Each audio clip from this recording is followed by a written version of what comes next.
రేవంత్ రెడ్డి. అంటే వర్గీకరణ జరగాలని మీరు అంటున్నారు. అసలు వర్గీకరణ జరగాలంటే గతంలో ఉన్న జనాభా ఇప్పుడున్న జనాభా పెరిగి ఉండొచ్చు, తగ్గి ఉండొచ్చు. ఏంటి పరిస్థితి వాటికి సంబంధించి? వాళ్ళ క్లియర్ ఇచ్చారు జడ్జిమెంట్. అదే అంటున్నా, జడ్జిమెంట్ అందుకనే నేను 100% సపోర్ట్ చేస్తున్నా. దానిలో చాలా పరిమితులు ఉన్నాయి. ఆ జడ్జిమెంట్ ఇచ్చిన నేపథ్యం, ఆ జడ్జిమెంట్ లో అనేక లీగల్ ఇష్యూస్ ఉన్నా. అంటే ఒక్కోసారి ఏమవుతుందంటే చట్టబద్ధమైనటువంటి ఇంటర్ప్రిటేషన్స్ చేయడానికి అనేక రకాల స్కోప్ ఉంటుంది. నేను దానిలో పోదలుచుకోలేదు. నేనేమంటున్నా, ఒక సామాజిక న్యాయ సూత్రంగా ఆలోచించినప్పుడు సమస్యను పరిష్కరించుకోవడానికి ఒక అత్యున్నత న్యాయస్థానం ఒక జడ్జిమెంట్ ఇచ్చింది. ఈ 30 సంవత్సరాలుగా కొనసాగుతున్నటువంటి ఈ గ్యాప్ ఉంది చాలా. ఈ రెండు సమూహాల మధ్య ఎంత గ్యాప్ ఏర్పడ్డదంటే అసలు వాస్తవానికి అంటే ఎవరు మామూలుగా బయటకు అంటారే అదేం లేదంటారు, కానీ ఇవాళ మాదిగ మీద దాడి జరిగిన, మాల మీద దాడి జరిగిన, మాల అమ్మాయిలకు లేకపోతే మానభంగాలు జరిగిన, రేప్ కేసులు జరిగిన, హత్యలు జరిగిన, లూటీలు జరిగిన ఆ బాధితుడు ఎవడు, వాడు మాలన్న మాదిగన అని చూసుకొని స్పందించేటువంటి ఒక దౌర్భాగ్య స్థితిలోకి మనం నెట్టబడ్డాం, కారణాలు ఏమైనప్పటికీ. అట్లా నెట్టబడే స్థాయి నుంచి మనం ఇప్పుడు ఈ సమస్యను పరిష్కరించుకొని ముందుకు నడవడం ఎట్లా అనేది ఆలోచించాలి. జనాభా లెక్కలు తీయాలి కదా. సుప్రీంకోర్టు జడ్జిమెంట్ ప్రకారమే తప్పకుండా జనగణన జరగాల, జనాభా లెక్కలు తీయాలి. ఈ 59 కులాలు వాళ్ళ యొక్క జనాభా శాతం ఎంత ఉందో తీయాల. తర్వాత జనాభాకు అనుగుణంగా కల్పించబడిన అవకాశాల్లో వాళ్ళు ఉన్నారా లేదో చూడాలి. ఇవి రెండు ప్రధానం. ఒకటి జనగణన జరగాల. జనగణన జరిగిన తర్వాత ప్రభుత్వము అంటే తెలంగాణ రాష్ట్రానికి పరిమితం ఉంటే తెలంగాణ ఏర్పడిన తర్వాత ప్రభుత్వం కల్పించినటువంటి అవకాశాలు ఎంతో కొంత అవకాశాలు అయితే వచ్చినాయి కదా. అట్లా మొత్తం దళిత సమాజానికి కేటాయించినటువంటి సంక్షేమ పథకాలలో లబ్ధిదారులు ఎవరు తేల్చాలి. ఉద్యోగ రంగంలో ఏదో 1,30,000 ఎంతో కొంత రిక్రూట్మెంట్ జరిగింది కదా. అటెండర్ జాబ్ నుంచి మొదలుకుంటే గ్రూప్ 1 వరకు కూడా స్టేట్ క్యాడర్ కిందకి వస్తాయి. అటెండర్ నుంచి మొదలుకుంటే గ్రూప్ 1 ఆఫీసర్ స్థాయి జాబుల వరకు స్టేట్ క్యాడర్ కిందకి వస్తాయి. కాబట్టి రాష్ట్ర ప్రభుత్వాలకే పరిమితమై మాట్లాడుతున్నాం కాబట్టి ఈ అటెండర్ స్థాయి నుంచి గ్రూప్ 1 ఆఫీసర్ వరకు ఇప్పటి వరకు తెలంగాణ ప్రభుత్వం నియమించిన ఉపాధ్యాయులు కావచ్చు, డిగ్రీ కాలేజ్ లెక్చరర్స్ కావచ్చు, జూనియర్ లెక్చరర్స్ కావచ్చు, లేకపోతే ఆఫీస్ అసిస్టెంట్స్ కావచ్చు, ఇంజనీర్స్ కావచ్చు, డాక్టర్ కావచ్చు, వృత్తి ఏదైనా పర్వాలేదు. ఉద్యోగ రంగంలో ఈ 59 కులాలలో ఎవరు ఎంత వచ్చినారో చూడాలి. ప్రభుత్వం దాని లెక్కలు తేల్చాలి. తేల్చిన తర్వాత ఈ పంపకం అనేదానికి వారు శ్రీకారం చుట్టాల్సిన అవసరం ఉంది. ఇది చాలా సింపుల్, ప్రభుత్వం తలుచుకుంటే చేయవచ్చు. అయితే ఇక్కడ ఒక సాంకేతిక పరమైనటువంటి చట్టపరమైన సమస్య కూడా ఉంది. దేశంలో భారత రాజ్యాంగ ప్రకారము జనగణన చేయవలసినటువంటి బాధ్యత కేంద్ర ప్రభుత్వానికి ఉంటుంది.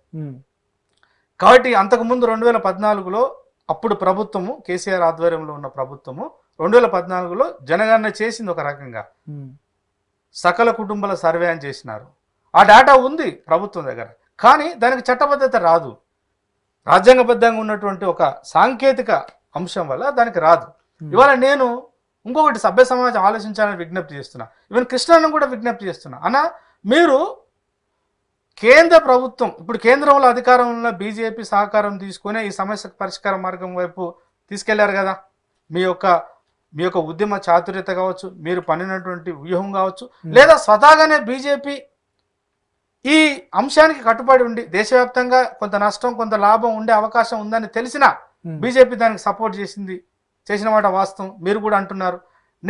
మీరు అడగవలసింది ఏంటంటే, మరి ఆ జడ్జిమెంట్ వచ్చిన తర్వాత ఓపెన్గా ప్రధానమంత్రి గారు కానీ లేదంటే అమిత్ షా గారు, మీరు ప్రస్తావించిన పేర్లు ఎవరైతే ప్రస్తావించారో అమిత్ షా గారు కానీ, ఈ రాష్ట్ర బీజేపీ పార్టీ అధ్యక్షుడిగా ఉన్నటువంటి కిషన్ రెడ్డి గారు కానీ దాన్ని అఫీషియల్గా స్వాగతిస్తున్నట్టు ఇంతవరకు ప్రకటించలేదు. రెండోది, మీరు ఒక మాట అడగండి వాళ్ళని. జనాభా సేకరణ ఎక్కడైతే ఇప్పుడు దేశవ్యాప్తంగా దీనికి చాలా చిక్కులు ఉన్నాయి. కొన్ని రాష్ట్రాలలో అసలు దీని ప్రస్తావనే లేదు. ఎక్కడెక్కడైతే ఉమ్మడి జాబితాలో ఉన్నటువంటి ఎస్సీలలో విభజన రావాలని ప్రజల నుంచి ఒత్తిడి వచ్చినప్పుడు ఆయా రాష్ట్ర ప్రభుత్వాలు దానికి సంసిద్ధంగా ఉన్నప్పుడు కనీసం కేంద్రము ఇమ్మీడియట్గా జనగణన చేసుకునే అవకాశము రాష్ట్రాలకన్నా ఇవ్వాలా, లేదా వాళ్ళనే చేసి పెట్టాలి. జనాభా సేకరణ జరగకుండా, జనాభాకు అనుగుణంగా ఈ ఫలితాలు అందాయా లేదా తేల్చకుండా, శాస్త్రీయంగా తేల్చకుండా ముందుకు ఎట్లా పోతాం? కాబట్టి నేనేమంటున్నా అటు కేంద్ర ప్రభుత్వం కూడా జనగణన చేయాలి. ఇప్పుడు కాంగ్రెస్ పార్టీ ఎప్పటి నుంచో మేనిఫెస్టోలు అంటే మీరేం ఇలా అంటున్నారు, అడ్డుకునేది మాత్రం మాలలే. నిన్న ఒక మాట మాట్లాడుతూ అన్నారు, అది మల్లికార్జున ఖర్గేనైనా నేను నమ్మను, అంటే రేవంత్ రెడ్డినైనా నమ్ముతాను కానీ మల్లికార్జున ఖర్గేను, హర్ష కుమార్ను, ఇంకెవరిని నేను నమ్మను, అంటే మాలలను నేను మొత్తానికి పూర్తిగా నమ్మను అని ఒక వర్డ్ వాడాడు. అంటే ఆ అభిప్రాయం వ్యక్తం చేసేటువంటి సంపూర్ణమైన స్వేచ్ఛ కృష్ణకు ఉన్నది. కానీ నేను కృష్ణకు విజ్ఞప్తి చేయదలుచుకునే ఏంటంటే, చరిత్ర కొంచెం చారిత్రక నేపథ్యం నుంచి వారు బాగా విశ్లేషణ చేయగలుగుతారు. ఉద్యమాన్ని ఇంతకాలం నిలబెట్టింది కదా. కుల సంస్కృతి అనేది సృష్టించింది ఎవరు? ఈ నిచ్చెనమెట్ల కుల వ్యవస్థ నిర్మాణం కావడానికి ఆధారభూతంగా పనిచేసినటువంటి భావజాలం ఏంటి? అది నీకు తెలుసు కదన్నా. తర్వాత మీరు 30 సంవత్సరాల కాలంలో మీరు చంద్రబాబు నాయుడుని నమ్మిండ్రు, మీరు రాజశేఖర రెడ్డి గారిని నమ్మిండ్రు, మీరు సోనియా గాంధీ గారిని నమ్మిండ్రు, రాహుల్ గాంధీ గారిని నమ్మిండ్రు, ఇప్పుడు మోడీ గారిని కూడా నమ్ముతున్నారు. అది మీ ఉద్యమ వ్యూహంలో భాగం కావచ్చు. కానీ ఈ 30 సంవత్సరాల కాలంలో అటు మీరు అంటే మాదిగలు, మాదిగ అనుబంధ కులాలు, ఇటు మాలలు, మాల అనుబంధ కులాలు, మొత్తంగా దళిత సామాజిక వర్గము సాధించవలసిన అనేక విజయాలను సాధించలేకపోయిన మాట కూడా వాస్తవం. దానికి కారణం రెండు వైపుల నుంచింది. అంటే రాజకీయ పార్టీలు ఎప్పుడైనా తనను అధికారంలోకి తీసుకురావడానికి, సాధించిన అధికారాన్ని, పొందిన అధికారం నిలబెట్టుకోవడానికి ఇది ఏ మేరకు ఉపయోగపడితే అట్లాగే స్పందిస్తారు. మరి ఇదే బీజేపీ పార్టీ గౌరవనీయులు వెంకయ్య నాయుడు గారు రాష్ట్రపతిగా ఉన్నప్పుడు, అట్లాగే చంద్రబాబు నాయుడు అధికారంలో ఉన్నప్పుడు 2004లో సుప్రీంకోర్టు జడ్జిమెంట్ వచ్చి కొట్టేస్తే మరి వాళ్ళు నీకు ఏ మేరకు సహకరించారు? రాజశేఖర రెడ్డి గారు ఏ మేరకు సహకరించారు? లేకపోతే ఇప్పుడు బీజేపీ నాకు సహకారం చేసింది కాబట్టి వాళ్ళ కృతజ్ఞతలు అంటారు. ఇట్లాంటి కృతజ్ఞతలు ఇప్పుడు నేను ప్రస్తావించిన వాళ్ళందరికీ చెప్పాను. మీరు అంటే మాలల పట్ల మీలాంటి వాళ్ళు, ముఖ్యంగా నేను కృష్ణకు వినమ్రంగా విజ్ఞప్తి చేసేందంటే, అన్న దయచేసి అట్లాంటి పదజాలం వాడకండి మీరు. ఎందుకంటే మీరు మాట్లాడేటువంటి ప్రతి మాట సమాజం మీద ఎంత ప్రభావం చూస్తుందో మన అన్నదమ్ముల మధ్య కూడా అంతే ప్రభావం చూస్తుంది.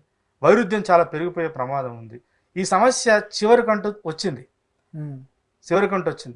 మీరు ఎన్ని అడ్డంకులు వచ్చినా నిలబడి ఈ ఉద్యమాన్ని ముందు తీసుకుపోయినరో, తెర వెనుకాల కనబడకుండా మద్దతు ప్రకటించిన మాల సమాజం కూడా ఉంది. అది గుర్తుపెట్టుకోండి మీరు. రేవంత్ రెడ్డి గారిని నేను విశ్వసిస్తా కానీ నేను మాలలను విశ్వసించా అని అంటున్నారు. మరి మాలలు విశ్వసించకుండా నేను ఇప్పుడు విశ్వసించానండి రికార్డు చేసి వర్గీకరణ అయిపోయిన తర్వాత మళ్ళీ మనం కలిసి పనిచేస్తామంటే ఎట్లాంటి మానసిక స్థైర్యంతో మాలలు నీతో కలిసి పనిచేస్తారన్నా? నువ్వు దయచేసి ఆలోచించాలి. నువ్వు నమ్మకపోవడానికి నీకు బలమైన కారణం ఏందో నాకు